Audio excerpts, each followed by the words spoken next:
بینەرانی بەڕێزم کاتتان باش لە بەشی دووەمی چاپێکوتمان لەگەڵ نووسەر و لێکۆڵیار ئاراس فەتا هەوڵ دەدەین قسە لەسەر هاوکەشە سیاسیەکانی هەرێمی کوردستان و سیناریۆکانی پێکهێنانی حکوومەتی هەرێمی کوردستان و ڕادەی گونجانی هێزە سیاسیەکانی کوردستان لا پێکهێنانی حکوومەتدا بکەین ڕۆک دەمانەوێت قسە لەسەر ئایندەی دیموکراسی لە هەرێمی کوردستانیشدا بکەین. کاگەڕاس جارێکتر سڵاوت لێبێت. سڵاو لە ئێوەش. کاگەڕاس لە ئەڵقەی ڕابردوودا ئاماژەت بۆدا کە ئێمە لە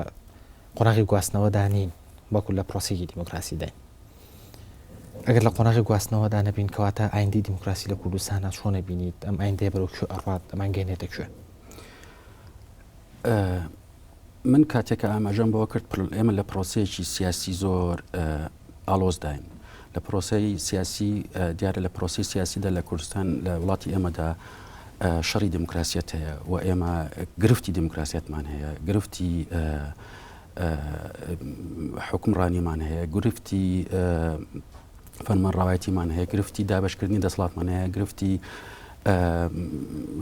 لە زۆر ئیداریمان هەیە، ئەتر هەموو ئەو پرسانەی تر کە بە ناوی گەندەڵی و ناشەفافیەت و ئەم شتانەی تر ئەمانە هەمی گرفتی گەورە گەورەن کە لە ڕاستیدا ئەو سیستەمانە تووشی دەبن کە دەسەڵاتیایە ناتوانێت بە شێوەیەکی سیستەماتیکی ئیشکار کە سەدەڵات نەیتوانیوە لە ڕێگای دەستورەوە ژیانی سیاسی خۆی ڕێک بخات، دەسەڵات نەیتوانیوە پێگەکانی دەسەڵات دەسەڵاتی تەنفیزی و تەشریعی و جیاکاری بکات. پەرلەمان تیایدا جگە لە دوومیەیەکی سیاسی بۆ حیزب دەسەڵاتدارەکان شتێکی تر نییە. وەکو وتم مۆدێلی دیموکراسی یەک مۆدێلمان نییە لە دنیاە، بەڵام ئەم مۆدێلی ئێمە هەڵمان بژاردووە لە ڕاستیدا مەترسیدارە بۆ لە زۆر ڕۆ بۆ سیستەمی دیموکراسی لە وڵاتی ئێمەیە. ئێمە هێمامان بۆ ئەوە کرد کە سیستەمی زۆرایەتی و کەمایەتی سیستەمێکی سەرکەوتوو نییە لە دنیای نەک کوردستاندا لە زۆربەی زۆری ئەو وڵاتانەدا کە لە جیهانی سێدا بە قۆناغی جەنگا تێپەڕیون و دوایی کۆمەلگای دوای جەنگ هەوڵ دراوە ئەو کۆمەلگانی کە لە دوای جەنگدا ژیاون و سیستەمێکی سیاسی تیادا دروست کرێتەوە بینای کۆی بینایی سیستەمی سیاسی و سیستەمی ئیداری و سیستەمی ئابووری و لە هەمان کاتیشدا ئاشبوونەوە پرۆسی ئاشبوونەوە پرۆسەی لێکتێگەیشتن پرۆسەی هەمان شت چاکردنی برینە کۆنەکان ئەمانە هەمووی تەنها ئێمە پرۆسەیەکی با بڵین ئابووری و سیاسی و یاسایی ڕوتمان نییە بەڵکو پرۆسەیەکی ڕۆحیش هەیە کە کۆمەلگا پێویستێتی بە تایبەتی ئەو کۆمەلگانە کۆمەلگای ماندوون. بەڵێ ئەو پرۆسە ڕۆحیە ببوورە ئەو پرۆسە ڕۆحیە لە کوردستانە چۆن دروست بکەین؟ کێ ئەتوانێت ئەو پرۆسە ڕۆحیە دروست بکات لە کوردستانە؟ لە ڕاستیدا ئێمە ئەو پرۆسەیە بە شێوەیەکی زۆر خراپ دنیای ئێمە پیاەتە پەڕی. یعنی دیارە چەمکی ئاشبوونەوە لە دنیای ئێمە چەمچێکی زۆر زۆر سەقەت بەکارهێنرا. لێ خۆشببوون لە زۆربەی زۆری تاوانبارەکانی جەنگ کە تاوانباری کورد بوون لە پرۆسەی ئەنفالدا بەرەڵاکردن و دەرباسکردنی هەندێک لەو تاوانبارانە لەلایەن سیاسەتمەدارانی کوردەوە کە بەشدار بوون لە کوشتنی ئینسانی کوردی و بەشدار بوون لە بریندارکردنی هەستە نەتەوەیی و هەستە نیشتمانی و هەستە ئینسانیەکانمانە و زۆر شەڕی ناوخۆی و تاکو ئێستا چیە ئیش نەکردن لە ساڕێژکردنی ئەم برینانە بە شێوەیەکی یاسایی و نەبوونی دیالۆجێکی کۆمەڵایەتی ئێمە هەموو شتەکانمان لەسەر ئاستی سەرەوەیە کردووە و هەموو شتەکانمان لە بڕیاری سیاسیە ڕێک خستووە و هەموو شتەکانیشمان بەنهێنی لە ڕووی سیاسیەوە تێپەڕان. ئەمە کاریگەری زۆر خراپی بەسەر پێکۆژیانی کۆمەڵایەتی و ئاشتەواری کۆمەڵایەتی. ئەمە جۆرەك لە بێباکی و خەمساردی بۆ لەلایەن سیاسیەکانی کوردەوەیان ئەتوانین بڵین بە شێوەیەک لە شێوەکان ئەگەر ناڕاستە و خۆش بوو بێ بەشداری بووە لەو تاوانانە داوا بێگومان بەشداری بۆ شێوە ڕۆشتە هەردووچێتی هەم نەبوونی ڕاستیەکەی وێنایەک لەسەر حکومڕانێتی نەبوونی یەک وێنایەک فەلسەفەیەک بۆ حکومڕانێتی دەشێت یەکێک بێت لە هۆکارە سەرەکیەکانی ئەم دۆخەی کە ئێستا ئێمە تایژین. ینی ئێمە تاکو ئێستا چەندین مۆدێلی جیاواز و لۆکالیمان هەبووە بۆ حکومڕانێتی ئەگەر چی یەک حکوومەتمان هەبووە بەڵام لە واقعی حاڵدا ئێمە لە دوو جیهانی لۆکالی زۆر جیاواز و دوو سەداڵەتی جیاواز و دوو سیستەمی سیاسی کەم تا زۆر جیاواز دەژین چونکە وەکو دەزانین لێرەدا هێزێک باڵا دەستە و لەولا شێزێکی تر باڵا دەستە. ئەنی ئەمانە دیارە نەبوونی فەلسەفەیەکی دیاریکراوی حکومڕانێتی وای کردووە کە ئەم کێشەگەڵان دروست بێت. زایدەن ئەوەی کەوە سیاسەتمەداری ئێمە لە ڕاستیدا سیاسەتمەدارێک بووە بە بڕوای من لە ڕووی تێڕوانینی بۆ فەرمانڕەوایەتی تێڕوانەیەکی زۆر سەقەتە، تێڕوانینە کە تا بڵێیت بێمەعریفەیە، لە پشتیەوە هیچ هێزێکی معریفی ئیش ناکات و ئێمە بۆ دروستکردنەوەی کۆمەلگا، بۆ دامەزراندنی دام و دەستگای سیاسی و ئیداری، بۆ دانانی سیستەمێکی ئابووری پتە و کە ئێمە هەموو ئیمکانێتێکی گەورەمان لەبەردەستایە، بۆ ئەمانە پێویستمان بە عەقڵ هەیە و عەقڵیش لە ڕاستیدا لە دنیای سیاست لە وڵاتی ئێمەدا بەڕای من غایبە و ئەمەش کێشی گەورەی دنیای حکومڕانێتی و فەرمانڕەوایەتی. باشە، ئەو ینی غایبوونی عەقڵ لە کای سیاسی ئێمەیە ئەتوانین تەنها لە حیزبە دەسەڵاتدارەکاندا بیبینین یان ئۆپۆزیسیۆنەکانیش دەتوانین بڵێن تێوەگلاون لەو حاڵەتە؟ تێوەگلانی ئۆپۆزیسیۆن چیە؟ ئۆپۆزیسیۆن بەرنامەیەکی دیاریکراوی هەیە، ئەوەی کە بینیمان لە کاتی هەڵبژاردنەکەەوە پێش هەڵبژاردنەکە پاکێجەکان ئەگەر بێت تەماشای بکەین، ئەمانە لە ڕاستیدا چەشنێک لە بیرکردنەوەی عەقلانی تێدایە و وێنایەکی تێدایە بۆ فەرمانڕەوایەتی و ئەگەر کۆمەلگای سیاسی ئێمە بە دەسەڵات و بە ئۆپۆزیسیۆنەوە بیان توانایە لە دیالۆجێکی ئاشتەوانی پێکەوە کاریان کردایە بۆ دروستکردنی کۆمەلگایەکی سیاسی تەندروست، دەکرا کۆمەلگای ئێمە لە زۆر کێشە و لە زۆر نەهامەتی و لە زۆر کارەساتی سیاسی و ئینسانی ڕزگار بکرێت. بەڵام بەداخەوە ململانە سیاسەکان لە وڵاتی ئێمەدا هەندێک دوژمنکارانەیە، ئەو ڕکەبەرانە نییە، هەندەی ملشکاندنی یەکتریە ئەوەندە تەواوکردنی یەکتری نییە، هەندەی جۆداخستن و چاوداخستنە ئەوەندە ئیشکردنیە ناو ڕوبەرێکی گشتیدا و کە هەموو نەکات تەنها هێزە سیاسەکان بەشدار بن لە دروستکردنی ئەم دنیاە، بەڵکو کۆمەلگای مەدەنی، هێزە کۆمەڵایەتیەکان بە گەنجان، بە ژنان، بە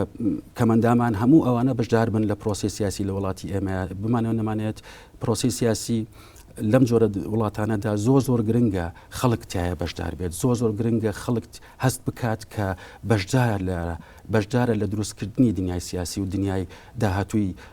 کۆمەڵایەتی و ئابووری خۆی و ئەم بەشدارم نەبوونا و ئەم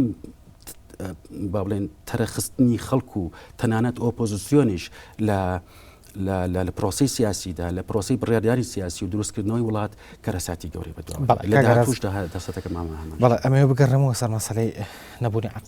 عەقڵ لە کای سیاسیە، بەڵام پێش ئەوە سەبارەت بە پێشکەشکردنی پرۆژە هەردوو حیزبەکەی دەسەڵاتیش هاوشانی پرۆژەکەی ئۆپۆزیسیۆن پرۆژێکیان پێشکەش کرد کە بە قەنەعاتی خۆیان وایان ئیدعا کرد کە ئەمەش جۆرێک لە عەقڵانیەتی تایە ئەم پرۆژەیە.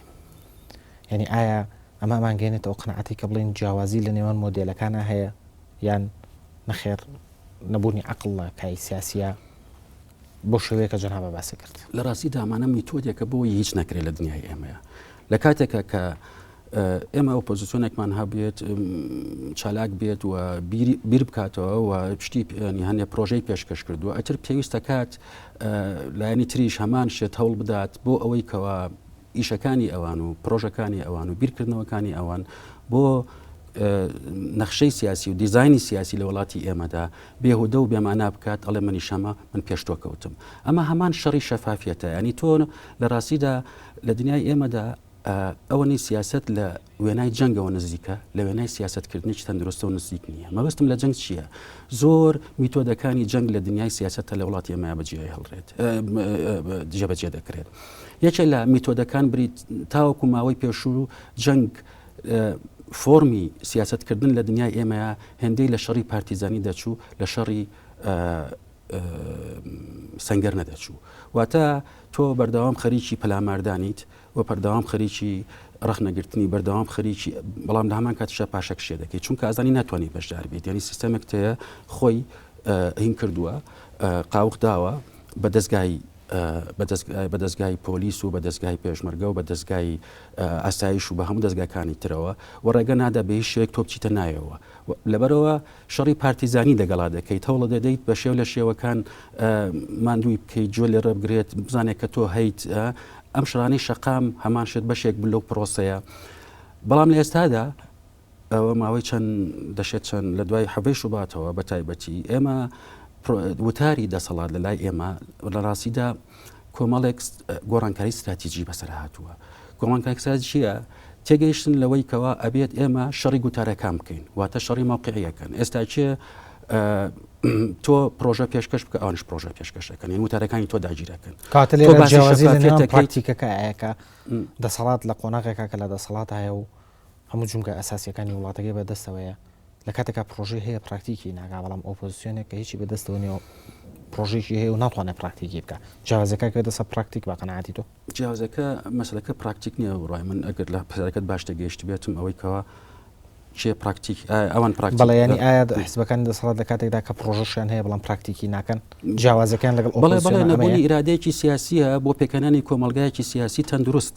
و ئەگەر ئەم ئیرادەیە هەبێ بە بڕای من کۆمەلگای ئێمە دەتوانێت شێ بە کۆمەلگا سیاسێکی جوانەکان بەڵام بۆ ئەوەی ئەمە دروست بکرێ پێویستمان بە زۆر کاری تر هەیە پێویستمان بەوە هەیە وەکو جاری پێشوو هێمان بۆ کرد ئەم سیستەمی زۆرایەتی و کەمایەتیە لە ئەزمونونەکانی ئەو گۆمەلگانی تردا ویسم باسی ئەو بکەم سیستەمێکی فاشلە لەبەر ئەوەی کەوا کۆمەلگای ئێمە ئێستاچێ کۆمەلگایەکە لە ڕاستیدا پێویستی بە تەوافقی سیاسی هەیە پێویستی بە جۆلێگرتن و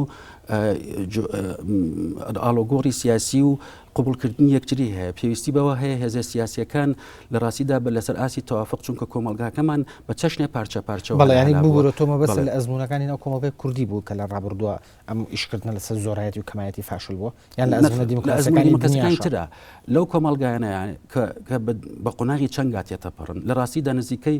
بەپێی ئەو ئامارانی کە لەبەردەستایە نزیکەی دەوڵات لە هەژدە دەوڵەتە لە ساڵانی 90ەوە تاوەکو 2002 سەرەتەکانی 2002 ئەزمموی دیموکراسی لە دەوڵاتانەیە تاوتێکرا لە نایەن هەنێ دەستگای تایبەت کە ئیشیان ئەوەیە زیاتر لە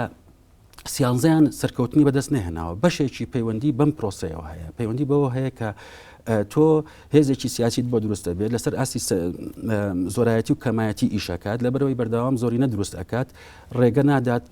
پرۆسی سیاسی هێزەکانی تر بەشدار بن ئەمە مانای دابشکردنێکی شاقوڵی کۆمەلگا ئەگەێنێت ئەمە مانای ئەوەیە کە کۆمەلگا ئەتر چیدی ناتوانێت بە ئاسانی متمانە ببەخشێت بە هێزێکی سیاسی و هێزەکانی تری بەردەوام لە دۆخی فراموشکردن و پەراوێزخستنی سیاسی و پەراوێزخستنی کۆمەڵایەتی ئەبن بەڵێ ئەگەر لەمە بینە ناو هاوکەشە سیاسیەکانی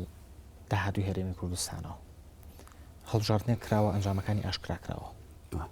هێزێک زۆرینی هێناوە و دوو هێزی کەش لە دوای ئەوە بە پلەی دووەم و سێم دێن لە ڕوانگەی ئەو تێڕوانینەی تۆوە بۆ پرۆسی دیموکراسی لە کوردستانە و پرۆسی سیاسی لە کوردستانە هاوکەشە سیاسیەکانی کوردستان بەرەو چێ ئەڕۆن بەرەو ئەو دابەشکردنەوە شاقوڵەیەمان ئەباتەوە جارێکی تر بۆ پێیکە ئێستا قسە لەسەرەوە کرێت هێزێکی گەورەی ئۆپۆزیسیۆن وەکو بزوتنەوەی گۆڕانڕۆژاری لە حکوومەتە پێ نەکرێت بێگومان هەموو دابڕانێکی سیاسی مانای تەنها خستن و پەراوێزخستنی هێزێکی سیاسی گەورە لە وڵاتی ئێمەیە مانای نەئارامی کۆمەڵایەتی و نەئارامی سیاسیە چونکە ئەو هێزانە کە هێزێکی گەورەی ئۆپۆزیسیۆن پەراوێز بخرێت ئەو هێزە هەر هێزێک نییە تەنها چەند ئەوە دەنجی هێنابێ ئەوە کورسی لە پەرلەمانانە ئەو هێزە توانای شەقامی هەیە هێزی شەقامی هەیە هێزی پەرلەمانی هەیە هێزی علامی هەیە و تا دوایی وانەوە هەموو پەراوێزخستنێکی سیاسی لە دنیای ئێمەدا پشێوی سیاسی لە دوای خۆیان بەجێ بێڵێت بەڵام پێشەوەی درێژە بەمە بدەم مەبەستمە ئەو خاڵە جەختی لەسەر بکەمەوە هەموو بردنەوەیەکی سیاسی لە پرۆسەی هەڵبژاردندا مانای سەرکەوتن نییە واتە هەر هێزێک زۆرینەی هێنا مانایەوە نییە سەرکەوتووە و هەر هێزێکیش کەمینەی هێنامانایەوە نییە بەڕاستی شێرکەوتووە شێرکەوتووە ئەنی لە بینی ببوورە براوە جیاوازە لە سەرکەوتن کێشە لەوەدایە لە دنیای ئێمەدانی هەموو هەر هێزێک کە ئەگەر دووباری کەمەوە هەر هێزێک لە هەڵبژاردنە زۆرینەی هێنامانایەوە نیە براوەیە بەڵام مانایەوە نیە سەرکەوتووە بارێکێکیش لە بلامان کەمی هێنامانە ئەوە نیە ژێرکەوتووە وەتر دۆڕاوە مانایەوە ژێرکەوتووە لێرەدا مەبەستم چییە مەبەستم ئەوەیە لە دنیای دیموکراسیدا هەر هێزێک کە یەکەم زۆرینەی دەنجی هێنا مەرج نییە لە ڕاستیدا بە تەنها بتوانێت حکوم بێنێت لەبەرەوە پێویستی بە هێزەکانی تر هەیە ئەمە یەک ئەگەر نەشی توانی ئەزمموی دیموکراسیمان زۆرە دیارە هێزەکانی تر ئەتوانن پێکەوە لە دوای ئەو مانگەی ئەو سنوورە یاسایی کە بۆی دیاری کراوە حکوومەت دروست بکە دەتوانێت چینی ینی حکوومەت دروست بکە کێشە لەوەدایە پرۆسی سیاسی و یاخود نەخشەی سیاسی لە وڵاتی ئێمە ئەگە پرسیارەکە بە تەواوەتی بەرجەستە بکەین بەرەو چۆ دەڕوە من هەست دەکەم ئێمە چەند مۆدلێکمان لە بەردەستای لە مۆدلانش زیاتر نییە مۆدلێکان بنکە فراوانە مۆدلی دووەمیان پارتیوێکێتیە دووبارەکردنەوەی حکوومەتێکی فاشل و حکوومەتێکە کە بەرەو ئاستەیەکی زۆر مەترسیداری سوڵتانیزمان ئەبات مۆدلێکی تریان هێزە سیاسیە ئیسلامیەکان و پارتی و یەکێتیە مۆدلێکی تریان گۆڕان و یەکێتیە کە ئەمان گۆڕان و پارتیە کە ئەمان بە بڕای من لە هەمان دوورترە و مۆدلێکی ترشیان ئەتر دیارە تۆ ئەتوانیت تەرح و نقص و زائد بکەیت لەم پێنجەسە سیاسیە ئەتوانین چەندین مۆدلی تر دروست بکەین بە بڕای من کۆمەلگای کوردستان لەم دۆخەیە کە ئێستاکە تایاژی و بەپێی ئەو پێکاتە سیاسی و جیۆپۆلیتیکەی کە تایاژی و ئەو دۆخە پڕ تەنگەشەیی کە لە ناوچەکەیە هەیە و بە حکمی ئەوەی کەەوە بەرژەوەندی هێزە ناوچەیەکانیش و قوڵایی استراتیژیان چ لە ناوچەی سلێمانی و چ لە ناوچەی سنووری پارتیدا زۆر بەهێز لە دوو هێزی ئیقلیمیدا ئەمانە هەر هەمووی وامان لێ دەکات بیر لەوە بکەینەوە ئایا چ ئەجەندایەکی سیاسی گرنگە بۆ دنیای ئێمە ئایا ئەجەندایەکی کوردی و یاخود ئەجەندایەکی ئیقلیمی سەر بەم سەر و یاخود سەر بەو سەر بەڵکاتە دڵتان ناوچەکەش کاریگەریان لەسەر پێکهێنانی حکوومەتی ئایندە کابینی هەشتەمیان با بڵێن هاوکێشە سیاسیەکانی داهاتووی هەرێم هەیە بێگومان ئێمە ئەومان بیر نەچێ پارێزگای سلێمانی و ئەم هێزەی کە تاوەکو ماوەی پێشپەی دەوترا ناوچەی سەوز کە ترچیدی لە دوای هەڵبژاردنەوە لە ڕاستیداتر ئەم چەمکە ناتوانین بەکاری بێنین لەژێر قوڵایەکی استراتیژی هێزێکی ئیقلیمی گەورەیە کاویش ئێرانە و بمانێ و نامانەوێت ئەم پەیوەندیەکی زۆر قوڵی مێژووی هەیە ئەتر لە سەردەمی خەباتی چەکداریوە دەست پێکات و تاکو ئێستاکەش بەردەوامە و لە لایەکی کەشەوە ئێمە تورکیامان هەیە کە قوڵایەکی استراتیژی هەیە لە ناوچەی پارتیدا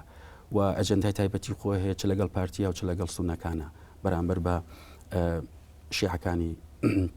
عێراق و هێزەکانی تر لەبەرەوە بێکاریگەری نابن نەک بێکاریگەری نابن بەڵکو پێنجیان بە تاوەتی لە چەشنی ئەو حکومڕانێتی لە کوردستاندا هەیە دەشێت دیاری بێت بەڵام ئەوەی کا بەزم منەوە گرنگە ئێمەی کورد وەکو کورد چ فۆرمێک هەڵە بژێرین بۆ بەرژەوەندی نەتەوەی خۆمان بۆ بەرژەوەندی بۆ داهاتووی نەوەکانمان کە خەمی ئەومانە کە چاوەڕی ئەویان لە سیاسمەدەرەکانمان هەیە دنیایان باشتر و جوانتر و ئینتر بکەن بەهاتر بکەن و ئەم فۆرما بە بڕای من کە ئێستا چیە لەبەر دەستمانەیە تاکە فۆرمەیە کە بتوانێت ئاشتەوانی کۆمەڵایەتی پارێزێت بتوانێت هاوسەنگیەک دروست بکات بتوانێت کۆمەلگای کوردستان فعلا بباتە قۆناغی گواستنەوە بۆ دیموکراسیەت بتوانێت پشێوی سیاسی و کۆمەڵایەتی لە کۆمەلگای ئێمەیان ناڵێم کۆتایی پێبێنێ بەڵکو هێوڕی بکاتەوە چونکە ململانی سیاسی بەردەوامە بێت ئەگەر چی حکوومەتی بنکە فراوانیش دروست بێ تاکە فۆرمێک کە ئێستا چێ باشترین فۆرم بێت بە بڕای من فۆرمی حکوومەتێکی بنکە فراوانە کە هەموو هێزەکان تێیدا بە فۆرمی جیاواز خۆیان بەیان بکەن بە فۆرمی جیاواز ئەو متمانەیە کە پێیان درراوە لە وەزارەتی جیاوازدا بیسەلمێنن بۆ خەڵک ئایا چەندە شایستەی ئەو متمانەیە بەڵێ کاتە بە قەنەعاتی تۆ وڵاتانی ئەقلیمی یان با بڵێن ئەژنێدای ئەقلیمی لە دەوروبەری کوردستانە تەنها کاریگەریان نییە لەسەر هاوکێشەکان بەڵکو ئەتوانن ڕسمی بکەن و معادلەکانشمان بۆ بنووسنەوە بێگومان ئەتوان دەستکاری بکەن ئەتوان دەستکاری بە قەنەعاتی تۆ لە ببوو لە ناوچەکە ئەگەر ئێمە بەسمان لە دوو ئەژنێدا کرا ژنێدایەکی ئێرانی کە تا ڕادێک پاڵپشتی هێزە شیعەگەرەکانەکە لە عێراق و لە ناوچەکەیە و چەند هێزێکی کوردیش و ئەژنەدایەکی تورکیشکە پاڵپشتی لە چەند هێزێکی کوردی و سونەکانەکە کامیان کاریگەریان بەهێسترایان کامیان ئەتوانن هاوکێشەکە بەلای خۆیان لاسەنگ بکەن ئەگەر لەسەر ئاستی دووبارە مەفهومی زۆرینە و کەمینە ئیش بکەین بێگومان تورکیا چونکە لە ڕێگای پارتیەوە دەتوانێت کاریگەری زیاتری هەبێت لەسەر نەخشەی دانانی نەخشەی سیاسی لە وڵاتی ئەمەدا. بەڵام تورکیا مانەوە نەمانەوێت هێزێکە بەلایەوە گرنگە کە ئەو بەرژەوەندی ئابووری ئێستا بەلاحی لە کوردستانە هەیە تووشی پشێوی نەبێت. بەلایەوە گرنگە لە هەمان کاتیشدا ئەو فۆرمە دەسەڵاتدارەتی کە لە کوردستان دروست ئەبێت بەبێ پارتیش نەبێت. واتە پارتی سەرۆکایەتی حکومت بکات و پارتی ڕیژی بەدەستەوە بێت، دەرهێنانی سیاسی لە کوردستانە بەدەستەوە بێت. ئەگەر لەسەر ئاسی پەیوەندیەکان تەماشای بکەین پێدوانیەکە ئەژنێدای ئێرانی ڕەنگە کاریگەرتر بێت لە ناو هەرێمی کوردستانە بپیکە ئێران لەگەڵ چەندین لایەنی سیاسی لە ناو هەرێمی کوردستانە پەیوەندی باشی هەیە. بێگومان لەسەر ئاستی عراقیە تەماشای بکەین، کۆی عراقدا وازەحە و جێپەنجەی سیاسەتی خارجی ئێرانی لە عراقدا لە بەغا و لە ناوچەی سلێمانیدا دیارە. بەڵام مەبەستم ئەوەیە کە بڵێم بەنسبەت ئێرانەوە سوالی سەرەکی ئەوەیە چی لە هێزێ بکە کە ئێستاچە لە دوای هەڵبژاردنەوە دۆڕاوە، چی لە هێزێک بکە کە ئێستاچە لە دوای هەڵبژاردنەوە ئەو هێز و پێگە سیاسی و کۆمەڵایەتی و بەهاڕەمزیەی نەماوە تاکە شتێک هەی بێت ئەو پەیوەندیە کۆنانە و ئەو بەرژەوەندیە کۆنانەیە کە ڕایگرتووە وایە خۆت هەیان بووە، ئایا چەندە دەتوانێت تەباییەک دروست بکات لە نێوان ئەم دوو هێزە گەورەی کوردستان وایە خودت کۆی هێزەکانی ناوچەی سلێمانی. ئەمە پرسیارێکە لە ڕاستیدا زیاد لە ئەگەرێک و زیاد لە هینێکی هەیە، زیاد لە هۆکارێکی هەیە کە دەکرێت لەسەری قسە بکەین. کاگەڕاست ئەگەر ڕێمەوە سەر حکوومەتی بنکە فراوان نامەوێت ئەو بابەتە بە سەرما تێپەڕێتگە نەبوونی عەقڵ لە کایی سیاسی لە هەرێمی کوردستانە، بەبوونی ئەو هەموو ناوەندە معریفیە لە کوردستانە چەندین زانکۆ، بەبوونی ئەو پەیوەندیە دەرەکیانە بە ژیانی زۆرێک لە سیاسیەکانمان لە دەروی وڵات، ئایا بە هیچێکێک لەمانە ئێمە نەمانتوانیوە عەقڵ لە کایی سیاسیمانە دروست بکەین؟ ئایا دوای ئەزمموی چەندین ساڵ حکومکردنی خۆخۆی کەی عەقڵ لە کایی سیاسی ئێمە دروستەوێت؟ کە من باسی عەقڵەکەم بێگومان عەقڵ هەیە بە مەفهومێک کە لە مەفهومەکان، واتە عەقڵێکی لۆکالی هەیە، عەقڵێک هەیە کە بەرژەوەندی حیزب و بەرژەوەندی خێڵ و بەرژەوەندی خێزان لە پێش بەرژەوەندی نەتەوە و بەرژەوەندی گروپەکانی ناو کۆمەڵگا و بەرژەوەندی کۆی پەرژەوەندی نیشتیمانی گەلی کوردستان لە پێش. بەڵام منش ببوورە یعنی کە عەقڵم بەکارهێنا بە شێوەیەکی مەجازی بەکارمهێنا، ئایا مەبەستم لەو عەقڵەیە کە چۆن بتوانێت دەوڵەتێکی دامەزراوەی لە هەرێمی کوردستانە دروست بکات؟ من وەکوتم کێشەی عەقڵ کە دەڵێم عەقڵی فەرمانڕەوایەتی لە پێش هەموو شتێکە عەقڵی فەرمانڕەوایەتی لە ڕاستیدا بریتێ لە ئەوەی کەوە چۆن لە دنیای کۆمەلگای سیاسیدا کۆنزێنسی سیاسی دروست بکەیت، کۆنزێنس بە مانای سازانی سیاسی دروست بکەیت. ئەم هێزە سیاسیانە کە زۆر توندن لە ململانێکی زۆر توندان بەرامبەر بە یەک چۆن بتوانرێت لە پرۆسەیەکی سیاسی ئارامدا بەشیان هەبێت لە بڕاردان و بەشیان هەبێت لە نەخشەسازی داهاتووی ئەم وڵاتەدا کە عەقڵ کە دەڵێم غائب بووە لە دنیای ئێمەدا و چونکە پرۆژەی سیاسی لە دنیای ئێمەدا لە ڕاستیدا بەبێ بەشداربوونی خەڵک، بەبێ بەشداربوونی ئۆپۆزیسیۆن، بەبێ بەشداربوونی گروپە کۆمەڵایەت جیاوازیەکان کراوە. ئەنی تۆ ئێمە من چی لە دموکراتیە تێکەم بکەم تا کۆستەکە دوژنی قوبڵەکات، چی لە دموکراتی تێ بکەم کە تاکو ئێستاکە تەزویری ئاکرێت، چی لە دموکراتی تێ بکەم کە پرۆژەیەکی دەستوری فراهەم کردووە کە پڕێتی لە مەترسی گەورە بۆ داهاتوی سیاسی وڵاتی ئێمە، چی لە دموکراتی تێ بکەین کە تاکو ئێستاکی وەکوتم کەمینۆ زۆری نە لە پەرلەمانە حکومەکات و ئەمە بێمەناکردنی هەموو بەهاکانی ئۆپۆزیسیۆنداریە لە وڵاتی ئێمەیە تا دوایی. یعنی کێشە لەوەدایە